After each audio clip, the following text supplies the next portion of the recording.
좋은 아침입니다. 시편 1편으로 오늘의 기도의 시간을 여합니다. 복 있는 사람은 악인들의 꾀를 따르지 아니하며 죄인들의 길에 서지 아니하며 오만한 자들의 자리에 앉지 아니하고 오직 여호와의 율법을 즐거워하여 그의 율법을 주야로 묵상하는도다. 그는 시냇가에 심은 나무가 철을 따라 열매를 맺으며 그 잎사귀가 마르지 아니함 같으니 그가 하는 모든 일이 다 형통하리로다. 악인들은 그렇지 아니하며 오직 바람에 나는 겨와 같도다. 그러므로 악인들은 심판을 견디지 못하며 죄인들이 의인들의 모임에 들지 못하리로다. 무릇 의인들의 길은 여호와께서 인정하시나 악인들의 길은 망하리로다. 항상 공평과 정의를 행하시며 의인들을 복주기를 기뻐하시는 하나님께 감사 찬송을 드립니다. 오늘도 주님의 법도를 즐거워하며 주님의 말씀 안에 거하면서 의의 길, 생명의 길로 가기를 소원합니다. 주님께서 기대하시는 우리 삶의 지금 이 시즌에 이 시간에 맺어야 할 열매를 맺을 수 있기를 원합니다. 주님의 은혜에 깊이 뿌리내리게 하시고 시냇가에 심기운 나무가 잎사귀가 마르지 아니함 같이 우리의 삶에도 주님의 평안과 그 소망이 그리스도의 사랑이 생명력 있게 흘러가게 하옵소서. 오늘 주님의 말씀을 대할 때 우리의 영혼의 눈과 귀를 열어 주옵소서. 예수님의 이름으로 기도드립니다. 아멘. 오늘의 본문은 요한복음 18장 28절부터 38절 상반절까지입니다. 합독합니다. 그들이 예수를 가야바에게서 관정으로 끌고 가니 새벽이라. 그들은 더럽힘을 받지 아니하고 유월절 잔치를 먹고자 하여 관정에 들어가지 아니하더라. 그러므로 빌라도가 밖으로 나가서 그들에게 말하되 너희가 무슨 일로 이 사람을 고발하느냐? 대답하여 이르되 이 사람이 행악자가 아니었다라면 우리가 당신에게 넘기지 아니하였겠나이다. 빌라도가 이르되 너희가 그를 데려다가 너희 법대로 재판하라. 유대인들이 이르되 우리에게는 사람을 죽이는 권한이 없나이다 하니 이는 예수께서 자기가 어떠한 죽음으로 죽을 것을 가리켜 하신 말씀을 응하게 하려 함이라. 이에 빌라도가 다시 관정에 들어가 예수를 불러 이르되 네가 유대인의 왕이냐? 예수께서 대답하시되 이는 네가 스스로 하는 말이냐? 다른 사람들이 나에 대하여 네게 한 말이냐? 빌라도가 대답하되 내가 유대인이냐? 네 나라 사람들과 대제사장들이 너를 내게 넘겼으니 내가 무엇을 하였느냐? 예수께서 대답하시되 내 나라는 이 세상에 속한 것이 아니니라. 만일 내 나라가 이 세상에 속한 것이었더라면 내 종들이 싸워 나로 유대인들에게 넘겨지지 않게 하였으리라. 이제 내 나라는 여기에 속한 것이 아니니라. 빌라도가 이르되 그러면 네가 왕이 아니냐? 예수께서 대답하시되 네 말과 같이 내가 왕이니라. 내가 이를 위하여 태어났으며 이를 위하여 세상에 왔나니 곧 진리에 대하여 증언하려 함이로라. 무릇 진리에 속한 자는 내 음성을 듣느니라 하신대 빌라도가 이르되 진리가 무엇이냐 하더라. 예수님께서 재판받으시는 장면을 묵상하고 있습니다. 사도 요한은 예수님께서 그 밤에 유대의 관원들, 즉 대제사장들과 사내들인 공회원들에게 재판을 받으셨던 그 일련의 과정을 안나스에게 신문 받으셨던 내용만 약간 기록하고 안나스의 사위이며 그 당시에 현직 대제사장이었던 가야바 앞에서 열렸던 그 사내들인 공회의 재판의 기록은 생략했습니다.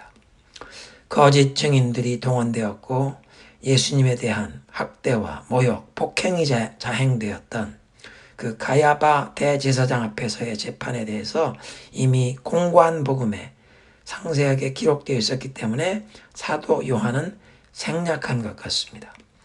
또한 안나스가 대제사장들을 중심으로 그 성전과 사내들인 공회에서 가장 큰 영향력을 가졌던 그 최고 원로였기 때문에 원로 대제사장 안나스가 예수님을 신문하는 자리에서 공평과 정의에 대한 관심은 조금도 없이 불의함과 불법으로 이 사법 절차를 처리하는 모습을 통해서 그 유대교 지도층 인물들이 하나님의 법도를 준행하면서 공평과 정의를 추구하고 바른 신앙으로 온 백성을 지도하기 위해 힘쓰는 그런 사람들이 아니라 단순히 자기들의 그 기득권을 지키기 위해서 백성들의 존경과 인기를 얻으신 나사렛 예수를 제거하려는 정치적인 동기에서 이 불의한 재판을 진행한 것을 보여주는 것입니다.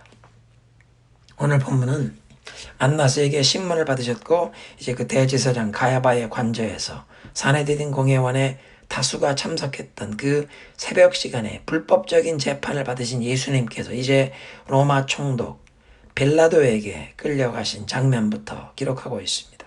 28절에 그들이 더럽힘을 받지 않고 유월절 잔치를 먹으려고 관정에 들어가지 아니했다.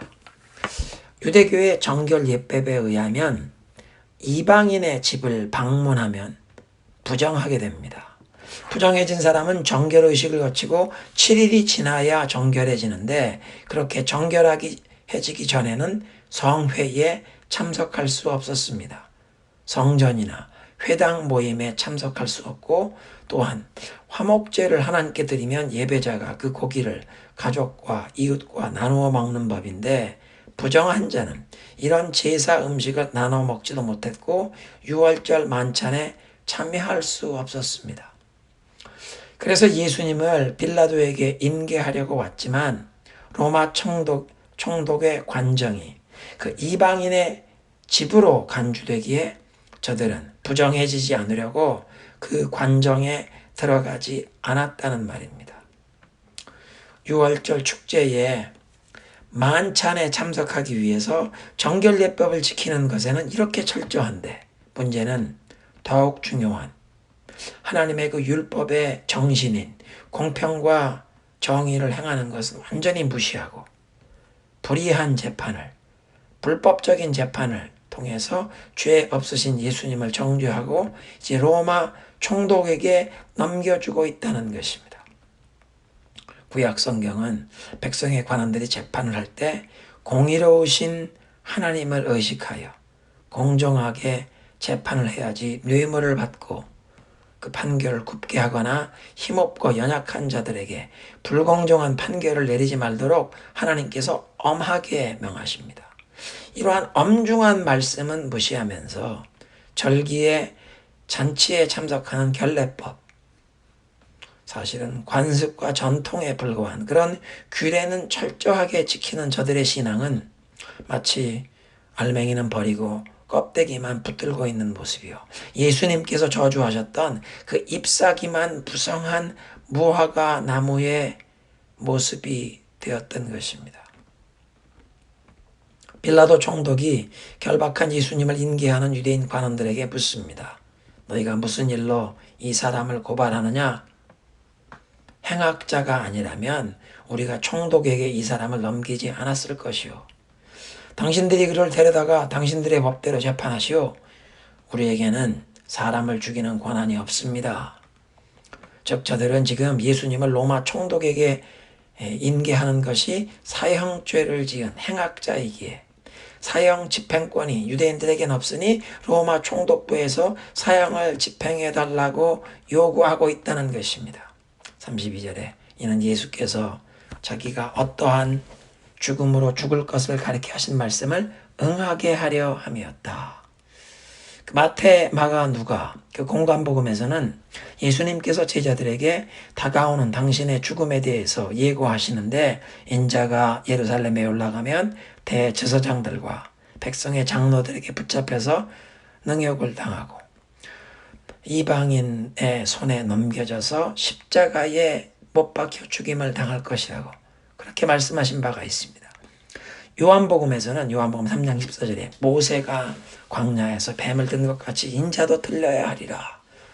요한복음 8장 28절 너희가 인자를 든 후에 내가 그인 줄 알리라. 12장 32절에 내가 땅에서 들리면 모든 사람을 내게로 이끌겠노라. 이렇게 말씀하시면 자기가 어떠한 죽음으로 죽을 것을 보이심이라. 이 땅에서 들린다는 표현은 십자가에 못 박혀 죽임 당한다는 뜻이었습니다.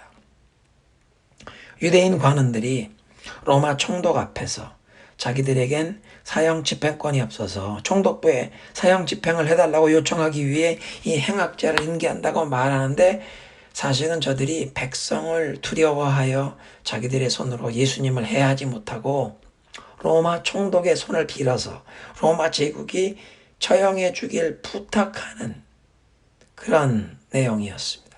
사도행전에서 스데반 집사의 그 순교 사건을 보면 사내들인 공회가 스데반 집사의 증언을 듣다가 자기들의 마음이 찔림을 받고 마지막에 스데반이 하늘이 열리고 인자가 하늘의 그 보좌 우편에 계신 모습이 보인다고 증언하는 장면에서 저들이 귀를 막고 소리를 지르면서 스데반 집사님을 밖으로 끌고 나가서는 돌로 쳐서 스데반 집사님이 순교를 당합니다.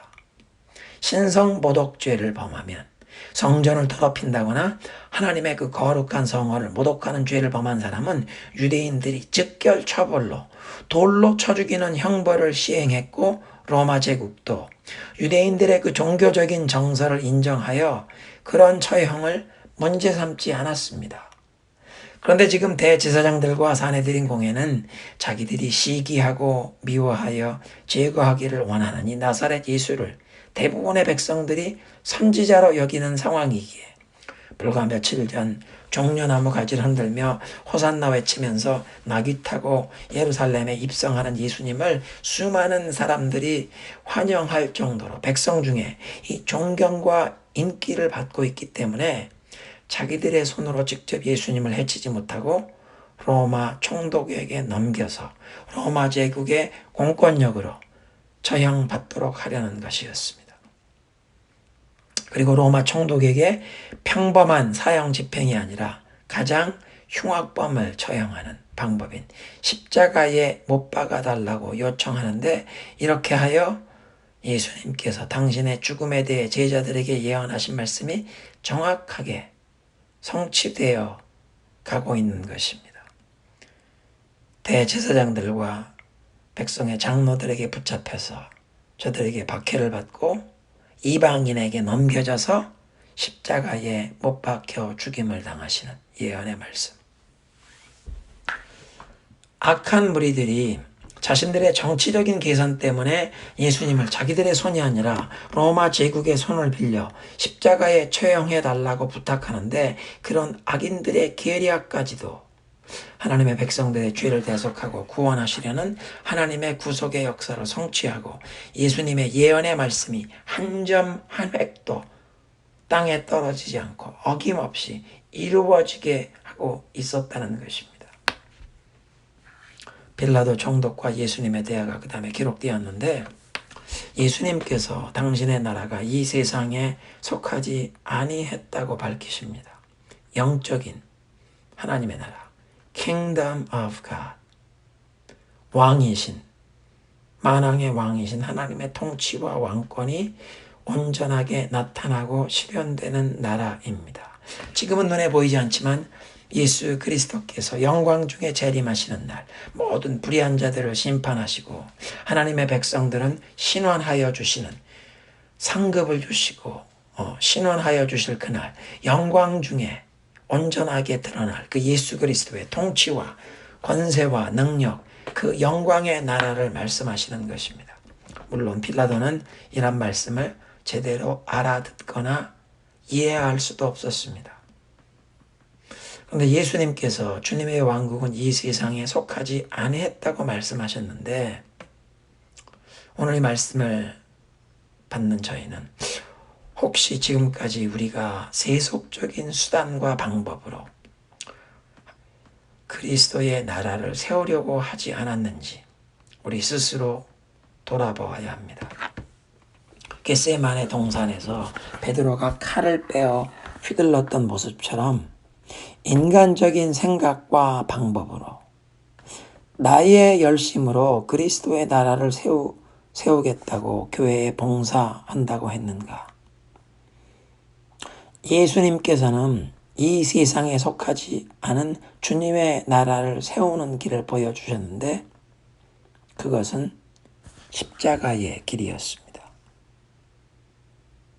오직 십자가의 길을 가는 것이 하나님의 나라를 세우는 길이라고 보여주십니다. 예수님 감사합니다. 이 세상에 속하지 않은 영원한 주님의 나라에 우리도 참여할 수 있도록 십자가의 희생을 통해 길을 열어주심을 감사드립니다. 우리도 주님께서 보여주신 십자가의 길을 따라가며 영원한 주님의 나라에 그 복음의 지경을 확장하는데 쓰임받게 하옵소서. 인간적인 생각, 세속적인 방법, 우리의 육에서 나온 열심이 아니라 오직 주님의 말씀을 붙잡고 성령의 음성에 민감하게 순종하면서 주님께서 기뻐하시는 일에 힘쓰게 하옵소서.